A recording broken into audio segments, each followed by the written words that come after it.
Good to be with you. I'm Tony DeCopel. The breaking news right now. Chaos in Minneapolis. An ICE agent opens fire, killing a woman they claim had tried to run over the agent. The video coming in today, and you will see it. Plus, an exclusive with border czar Tom Homan. He watches the incident with us on camera. His reaction tonight. Just tell me what you see when you see this. Also breaking tonight, the high seas raids. The U.S. military seizes a Russian-flagged oil tanker linked to Venezuela. Charlie D'Agata is standing by. Plus, Nick Reiner in court facing charges for the alleged murder of his parents, Rob and Michelle. The arraignment abruptly postponed for weeks. A surprise move from his lawyer. What he told the court.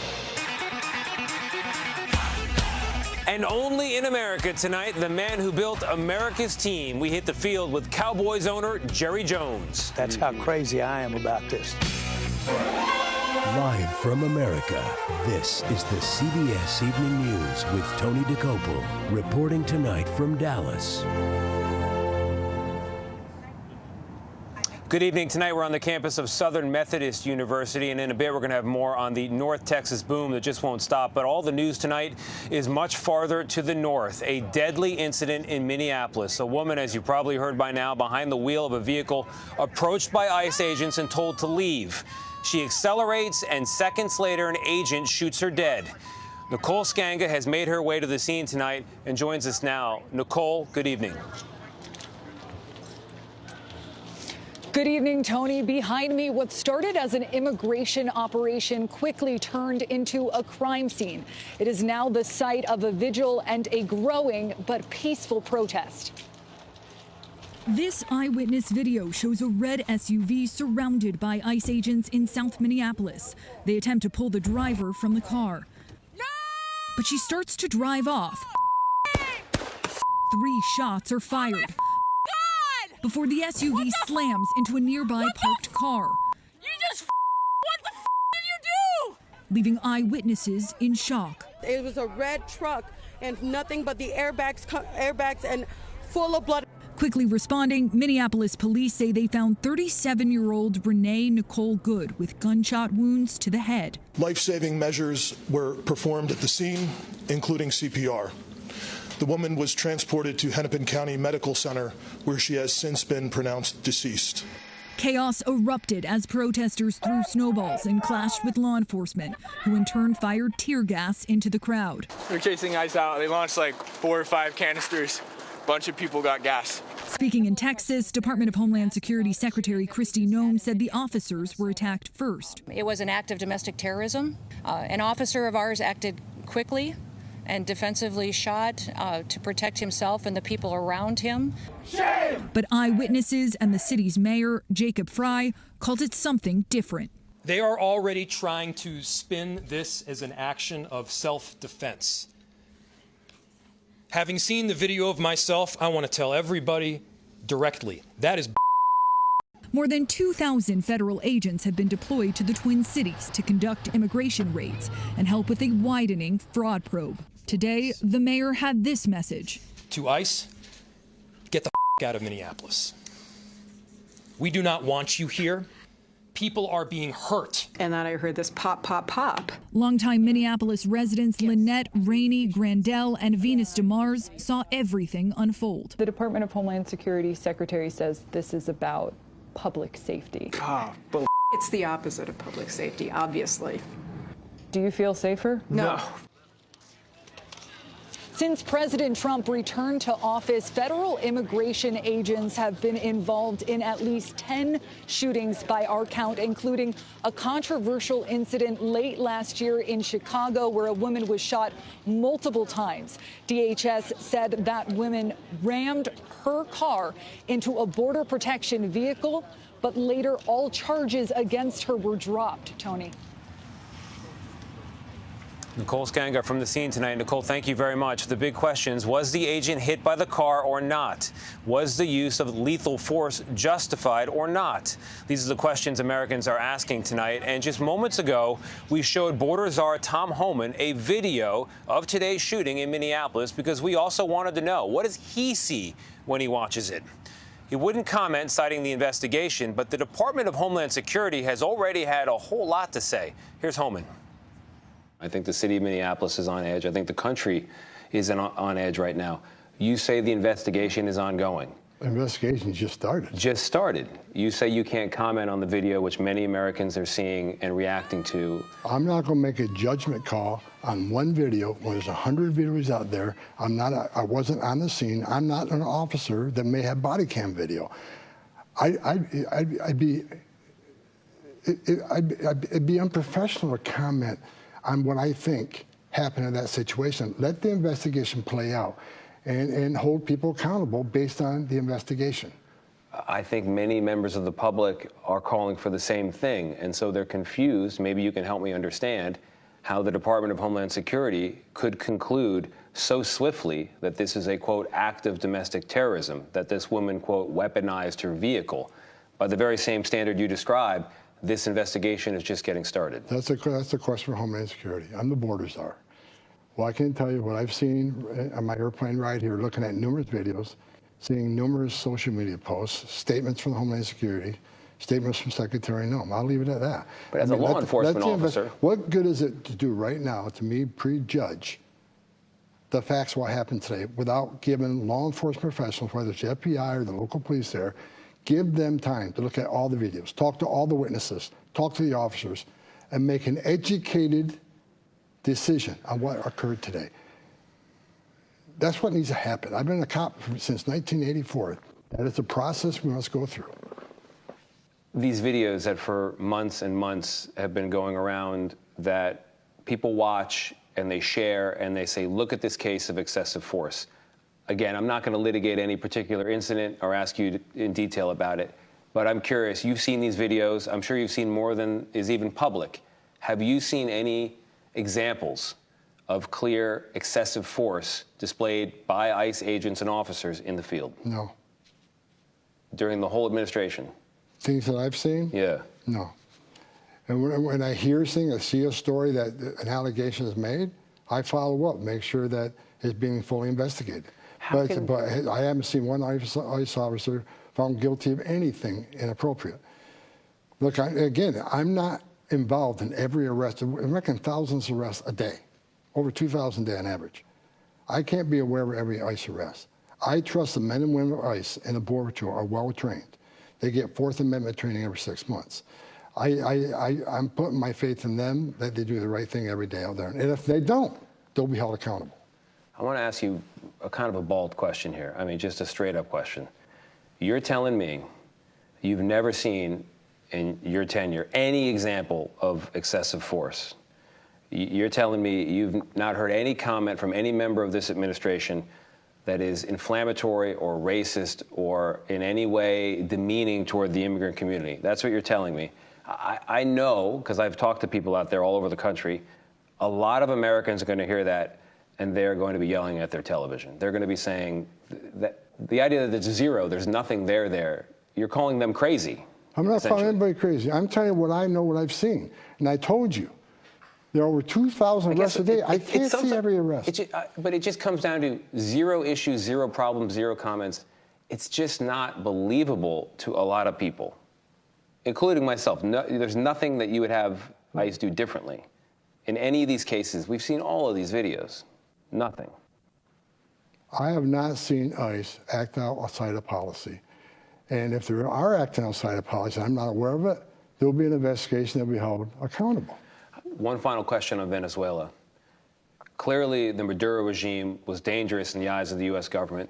We just launched a raid to remove him. At the very same time, the administration has removed protections for Venezuelans here who fled that danger. How does that make sense? Well, like that's the Secretary of Homeland Security and the State Department works very closely on that.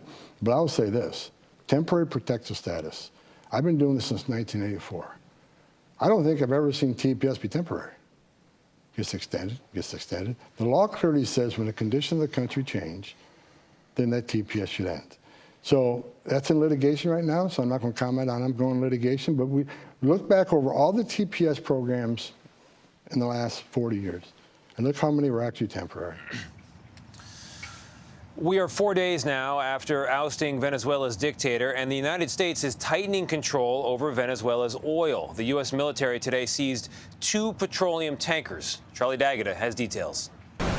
Navy SEALs carried in by Special Operations helicopters took over the oil tanker known as the Bella 1 in a daring at-sea mission off the coast of Iceland. Hours later, commandos took over another tanker, fast roping onto the deck and moving up to the bridge to seize control. That ship, known as the Sophia, was in the Atlantic, headed east from Venezuela. Both tankers sanctioned for smuggling Venezuelan oil. The U.S. has now seized 4 tankers as part of its oil blockade. 2 oil tankers, 2 overnight, were seized by the United States of America, stateless or sanctioned, because the oil blockade, the quarantine of oil out of unsanctioned or stateless vessels continues. The Bella 1 had been re-registered as a Russian vessel, and the Kremlin dispatched a submarine to escort it, but U.S. forces arrived first. Russia called the seizure illegal under international law. We are going to take between 30 and 50 million barrels of oil.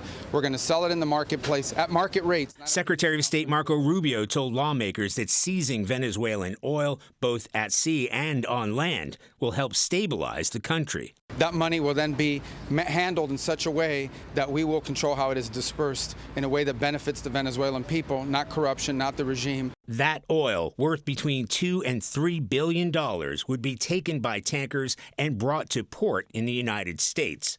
Democrats called the White House plan theft. This is an insane plan. They are talking about stealing the Venezuelan oil at gunpoint for a period of time undefined. And we have new CBS polling tonight that shows nearly 6 in 10 Americans think the administration's goals in Venezuela are a lot about oil. And when it comes to last weekend's operation to remove Maduro, just over half disapprove. Tony? Charlie, thank you very much. We're going to stay overseas and go to Iran now. Day 11 of nationwide protests there. This was the scene today in one of more than 300 locations where people have been protesting soaring prices in that country. At least 38 people have been killed in all of this, more than 2,200 arrested. In an attempt to calm the anger there in the public, Iran's government is now sending out payments of $7 a month to help people afford food and other essentials. In other news tonight, Nick Reiner, charged with murdering his parents, Rob and Michelle Reiner, was in a Los Angeles courtroom today, set to be arraigned and enter a plea. But it didn't happen. Things took an unexpected turn. Here's Chief Correspondent Matt Gutman, who was in the courtroom. Matt, what happened? This was a dramatic moment in court. Now, Nick Reiner was supposed to enter a plea today, but instead, his high-profile lawyer, defense attorney Alan Jackson, simply stunned the courtroom. We feel that we have no choice at this juncture but to withdraw as counsel and ask to be relieved. The judge did not allow cameras to show Nick Reiner in court. He stood there shackled, head shaved, and wearing a brown jumpsuit. Now, Reiner is facing 2 murder charges in the December 14th killing of his parents, actor and filmmaker Rob Reiner and Michelle Reiner.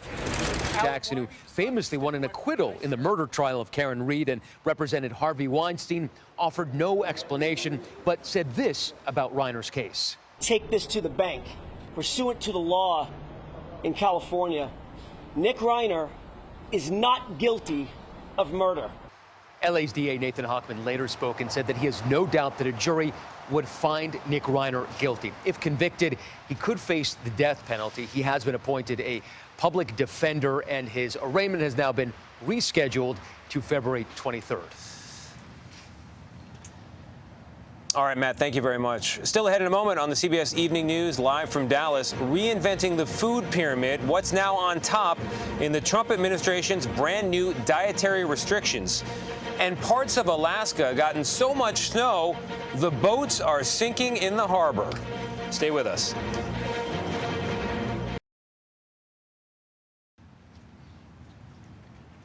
Health Secretary Robert F. Kennedy Jr. flipped the food pyramid today with new dietary guidelines emphasizing protein, dairy, and healthy fats.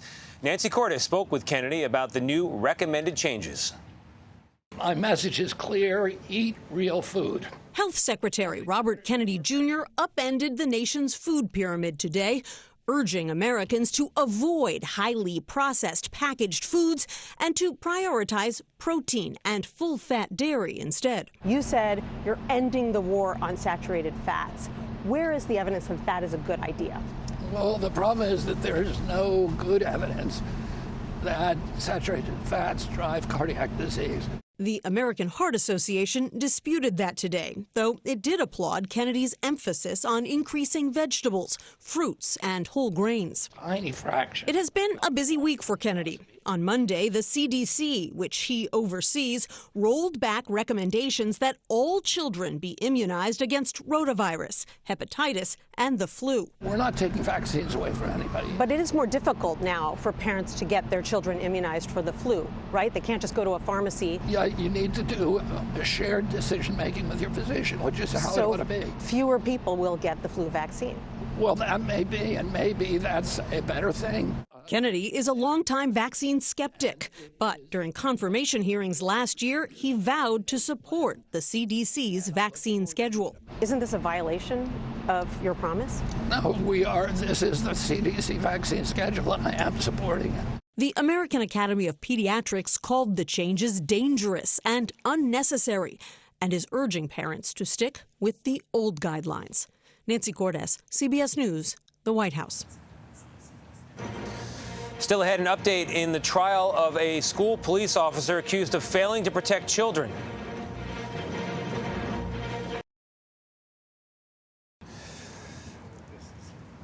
A judge here in Texas has denied a motion for a mistrial in the case of a police officer accused of failing to protect children during the 2022 school shooting in Uvalde, Texas. Lawyers for Adrian Gonzalez made the request after a witness, a teacher, gave testimony yesterday that was not previously shared with the defense. The judge added that the mistake did not appear to be intentional. Juneau, Alaska got the very last thing it needed today, more snow. In recent weeks, Juneau has been under about 7 feet of it. Docked boats have sunk under the weight. Roofs have collapsed. People are scrambling now to dig out before rain arrives tomorrow, threatening to make an even bigger mess.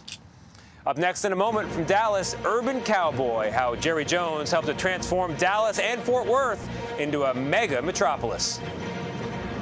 This portion of the CBS Evening News is sponsored by Progressive Insurance. We offer 24/7 protection when you bundle home, auto, and motorcycle.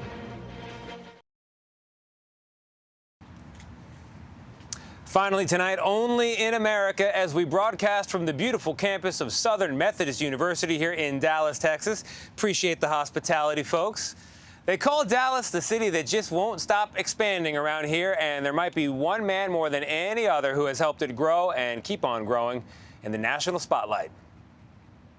Well, good to be going with you today. Hey, good to see you. If you're looking for Jerry Jones, just look for the star, the iconic symbol of the Dallas Cowboys, and also the boomtown of Dallas itself, which Jones says is spread out so far and wide, you can only really appreciate it from the air. Our stadium is about 12 miles from Dallas. After making his first million in the oil industry, he bought the team back in '89, at a time when Dallas, he says, was down and out. Those days are gone. Dallas in every direction, just sprawling out. Jones now sees Dallas as the ultimate mega city in the middle of America. And as we flew north to the suburb of Frisco, we spotted part of the reason why, the Cowboys' new headquarters. He's at the 10, the 20, the 30. Jones had his chopper touchdown near the end zone. The football players are not the only athletes on the field, not the only stars on the field. And I'm thinking about the cheerleaders. What do they mean to the Cowboys? They're wonderful young women that come from many walks of life. Now, almost 30 years later, the cheerleaders are stars of their own reality series and recipients last year of a 400% raise. But Jones says it never has been about the money. What it is about is the opportunity, if you will, to be a part of a team, to build on a legacy. Jerry Jones of the Dallas Cowboys. Jerry, thank you very much. And thank you, Southern Methodist University. Little energy, they've come to life. Let's go Mustangs, let's go Mustangs. We do appreciate the hospitality, folks. And to all our viewers at home, that's another day in America. I'm Tony DeCoppel, live from Dallas tonight. I will see you tomorrow from Minneapolis. Good night for now.